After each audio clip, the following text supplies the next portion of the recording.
He was walking out of the mall, coffee in one hand, keys in the other, when his eyes locked on the girl begging by the sidewalk. Her hair was tangled, her eyes hollow, her clothes ragged, but her face, it shattered his soul. Because 12 years ago, she was the love of his life, the one who left without a goodbye. He had hated her for it, thought she betrayed him, but today, everything was about to change. If stories of second chances, hidden pain, and deep compassion move you, don't forget to like this video and subscribe to Kindness Stories, because what you're about to witness might just heal something inside you, too. It was a chilly Thursday evening when Ryan stepped out of the Riverwood Mall in Michigan. He had just picked up a birthday gift for his mother, something simple, a lavender scarf she'd admire and never wear.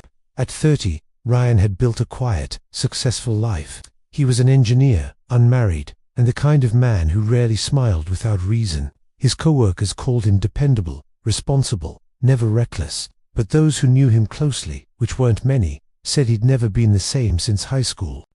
As he turned the corner toward the parking lot, his steps slowed. There, crouched beside the trash bins outside the food court, was a girl, thin, dusty, her jeans torn at the knees. She was holding out a hand as people walked past, some pretending not to see her, others offering her pity glances, but no coins. Ryan barely glanced at beggars, not because he didn't care, but because the guilt of not being able to help everyone always tore at him. But this time, something inside him froze, a magnetic pull. His heart, steady and dull for so many years, suddenly pounded against his chest like a warning bell. He turned slowly, his eyes narrowed, her chin was tilted downward, her face half hidden by a curtain of matted hair. But her nose, those lips, the scar by her right temple. No, he staggered closer. Melissa, he whispered, the name barely leaving his lips. She looked up, confused, then startled for a full second. They stared at each other. Her eyes widened. She dropped her tin can. Ryan stepped back, his mind tumbling back to the summer of 2013. The sunlit fields, the school dance, the promise rings they exchanged behind the chapel. She had loved him once, and then vanished. Not a call, not a note, just gone. His friends had told him she ran off with someone else. His heart believed it, and he carried the weight of that heartbreak like a stone in his chest for years. Now here she was, Melissa, begging, silent, broken. He wanted to scream, to ask her why she had ruined him for every other woman, why she had lied, cheated, ghosted him when he loved her like no one else. But she looked nothing like the villain he had imagined for 12 years. Her lips trembled, her eyes welled with tears. She stood slowly, hands shaking. Ryan, he clenched his fists. I thought you were dead or married or anything but this. She laughed, a bitter, cracked sound. In many ways, I did die. His heart panged. He hated that, even now, even like this, she could make him feel something. Why did you leave? She looked away, pressing her lips into a thin line. Don't you owe me that much? He whispered. She met his eyes. Do you remember Joey? Ryan blinked. Your brother. She nodded. 12 years ago. Joey died. A car hit him. I was babysitting him that night. My mom had gone to work. I turned away for 1 second and her voice broke. I couldn't live with myself. I blamed myself every day. I still do. Ryan felt like someone had punched the air out of his lungs.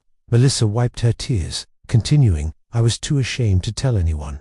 I thought if I stayed, I'd break completely, so I ran. I didn't betray you, Ryan. I just broke. There it was. The truth. Simple. Raw. Bleeding. All those years he had hated her for something that wasn't even her fault. His chest tightened. A war raged inside him. Anger, sorrow, guilt, and something else he didn't want to name. Why didn't you come back? He asked. She gave a sad smile. Because I didn't think I deserved love. Not after what happened. A silence fell between them, heavy. Then Ryan did something he hadn't done in years.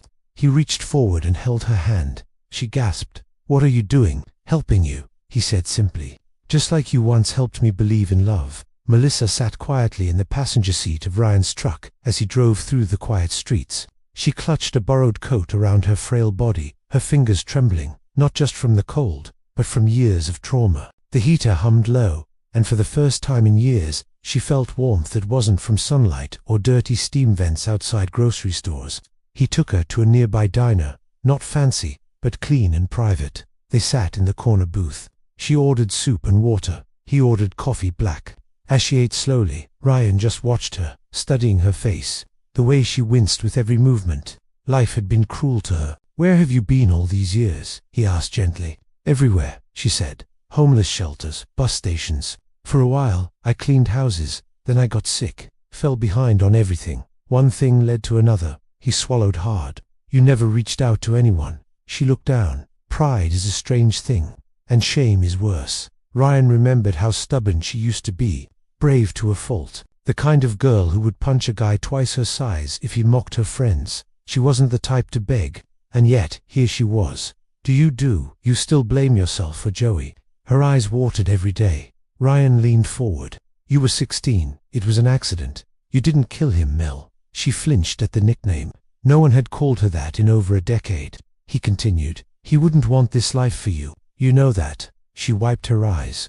"I don't know what to do anymore." Ryan reached into his coat pocket and placed a card on the table. "I have an extra room at my place. Stay there until you're ready." Her eyes widened. "Ryan, I can't accept." "Yes, you can," he interrupted gently. "Because I think God made me turn that corner for a reason today." She stared at the card. Her hands shook as she picked it up. "Why are you doing this?" He hesitated. "Because I never stopped loving you. I just buried it under pain." Her breath caught. "Stay, please." And so she did. Weeks passed. Melissa began healing physically, mentally, spiritually. Ryan helped her apply for therapy, guided her back to the world of the living. Some nights she cried herself to sleep. Other nights they sat under the stars talking about the past like it was someone else's story. One evening, as they sat on the porch, Melissa turned to him. "Do you really still love me?" Ryan nodded. "I never got closure. Maybe because my heart never wanted it." She reached for his hand. "I don't know if I deserve this second chance." He smiled. "Then let's not call it that. Let's just call it grace." They didn't kiss, not yet, but in that silence, something healed. Two broken souls found peace in each other again. If this story touched your heart, don't forget to like this video and subscribe to Kindness Stories for more emotional, powerful journeys of compassion, loss, and love. Let's keep kindness alive, one story at a time.